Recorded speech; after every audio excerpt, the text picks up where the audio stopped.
ఫైనల్గా ఇదంతా సమప్ చేయాలి అంటే మన ఫ్యామిలీ సిస్టంలో ఎప్పుడైతే మార్పు వస్తుందో ఒంటరితనంలో మార్పు వస్తుందండి. ఒంటరితనం అన్నది తగ్గుతుంది. Family is a small unit. సమాజంలో మార్పు రావాలి అన్నది ఫస్ట్ చేంజ్ మనతో స్టార్ట్ అవ్వాలి. So first step change starts with me కదా. సో నేను ఎక్కడెక్కడైతే డిస్కనెక్ట్ అయిపోతున్నానో అందరితో, మళ్ళీ బేరం ఆడండి, మళ్ళీ నెగోషియేట్ చేయండి, మీ బాధ ఏంటో చెప్పండి కదా.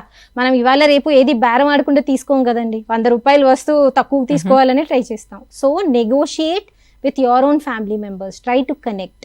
అడగండి, మళ్ళీ మళ్ళీ అడగండి. 2, తరచుగా నేను బాధపడుతున్నాను అనుకున్నప్పుడు నన్ను నేను ఎలా జడ్జ్ చేసుకుంటున్నాను, నా వలన నేను ఎలా బాధపడుతున్నాను, నన్ను నేను ఎలా క్రిటిసైజ్ చేస్తున్నాను అన్న క్వశ్చన్ వేసుకుంటే మిమ్మల్ని మీరు ఎక్కడ జడ్జ్ చేసుకుంటున్నారో, ఎక్కడ హార్ష్గా ట్రీట్ చేసుకుంటున్నారో ఆన్సర్ వస్తుంది. మీకు నచ్చకపోతే అది మార్చుకోండి. డ్రెస్సింగ్ నచ్చలేదా మార్చుకోండి, చదువు నచ్చలేదా హార్డ్ వర్క్ పెట్టండి, మార్కులు నచ్చలేదా ఇంకొంచెం కష్టపడండి, జాబ్ నచ్చలేదా ఆల్టర్నేటివ్స్ ఎత్తుక్కోండి. బట్ మీకు ఏదైతే నచ్చలేదో ఇమోషన్ పడకుండా మార్పు వైపు ప్రయత్నం చేయండి. 4th and the most important thing for family system, ఇది ఫ్యామిలీలో ఉండే అందరికీ, పిల్లలకి పెద్దలకి అందరికీ ఏంటి అంటే ఎక్కువ శాతం కరెక్షన్స్ మీద ఫోకస్ చేస్తే కనెక్షన్ పోతుందండి.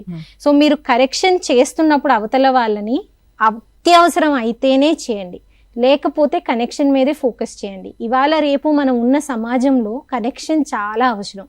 కనెక్షన్ అంటే అవతల వాళ్ళని మెచ్చుకోవడం, వాళ్ళని అబ్జర్వ్ చేయడం, వాళ్ళలో మీకు నచ్చింది చెప్పడం, వాళ్ళ బలాలు చెప్పడం. So focus more on connections ఆటోమేటిక్గా జరుగుతాయి.